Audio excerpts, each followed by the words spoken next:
एटा के शीतलपुर ब्लॉक के करतला ग्राम में एटा फॉरवर्ड प्रोड्यूसर कंपनी को 1 वर्ष पूर्ण होने के उपलक्ष्य में किसान गोष्ठी अंशधारक किसान सम्मान समारोह का आयोजन किया गया, जिसमें मैक्स के मुख्य वक्ता Sunil Mishra, senior manager business development, ने किसानों को बिजनेस बढ़ाने एवं किसानों की आय बढ़ाने के बारे में विस्तार से जानकारी दी। एवं एटा एफपीओ से निर्देशक नवीन कुमार भारत सिंह, इसके साथ एफपीओ के सीईओ विश्वकांत राजपूत, साथ में राघवेंद्र सोलंकी ने भी अहम भूमिका निभाई। अंशधारक किसानों में कृष्ण मनोहर ने कृषि उत्पादन के क्षेत्र में प्रथम पुरस्कार प्राप्त किया। साथ में सुलह सिंह, बीरेंद्र सिंह, मुकेश कुमार, सुमित कुमार, प्रदीप कुमार लोगों का अंशधारक किसान सम्मान समारोह में सम्मान किया गया। ऐसे मध्य गोपी जैविक कंपनी के सीनियर मैनेजर ने सभी को संबोधित कर कम से कम केमिकल इस्तेमाल करने के साथ जैविक खाद का प्रयोग अधिक करने पर जोर दिया। कुछ लोगों के कुछ सवाल हैं, सर से पूछना चाह रहा हूँ, थोड़ा जवाब।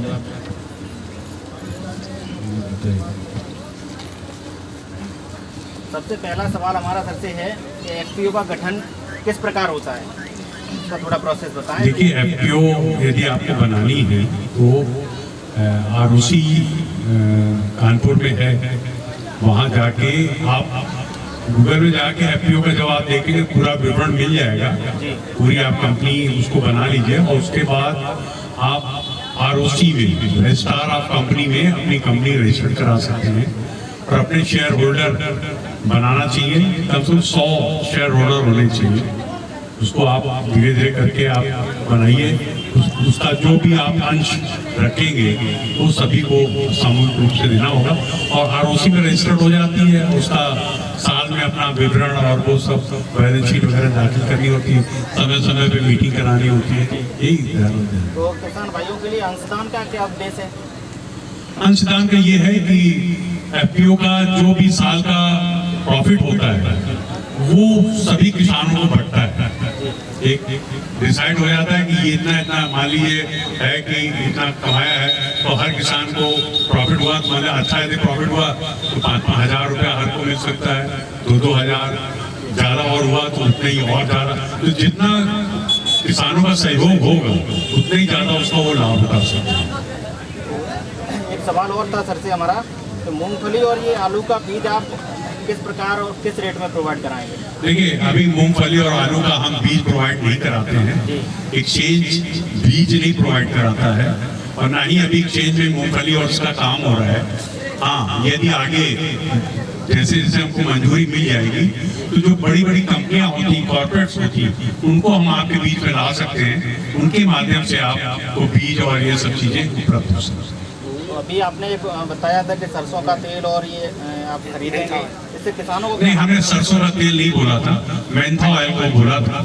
मेंथा ऑयल एफपीओ के माध्यम से यदि किसान जुड़ते हैं तो सबसे बड़ी चीज है कि उनको, जैसे कोई जनरल आदमी यदि आता है तो उसको हम क्वालिटी चेक का पैसा लेते हैं, उससे गोडाउन का पैसा लेते हैं, उससे ड्रम का पैसा लेते हैं, सारी चीजों का खर्चा है। लेकिन यदि किसान एफपीओ के माध्यम से आता है तो ये सब सारी चीजें फ्री है, उसको कुछ भी नहीं देना है।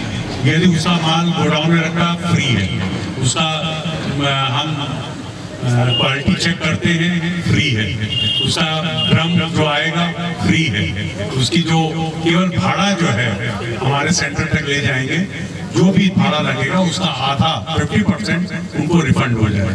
मंडी टैक्स फ्री है। तो सबसे सब चीजें हैं कि कोई दलाली नहीं है।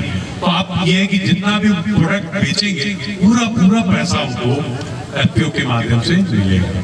ये सबसे बड़ा फायदा है। इसीलिए मैं किसानों से अनुरोध करता हूँ कि वो सब लोग मिलकर एफपीओ के साथ में एक गठन कर, कहते हैं ना, जब एक साथ हो जाएंगे तो मजबूती होगी और उसमें कमाई भी बहुत अच्छी होगी। क्योंकि हमारे यहाँ 2 ड्रम मिनिमम तेल का आदान प्रदान होता है। हर किसान के पास 2 ड्रम माने 180, एक ड्रम में 180 लीटर रहता है, 2 ड्रम में 360। तो उसमें हर एक किसान के पास इतना तेल होना बड़ा मुश्किल है। लेकिन यदि सब लोग मिलकर वो करेंगे तो उसका उनको लाभ, बहुत बड़ा लाभ मिलेगा। मान लीजिए यदि उन्होंने कोई चीज 1500 में बेची है किलो में, तो पूरे 1500 रुपए उनको उनके घर आएंगे। उसमें कोई कटौती नहीं है, यही सबसे बड़ा लाभ है। ठीक है सर, का बहुत बहुत धन्यवाद। धन्यवाद।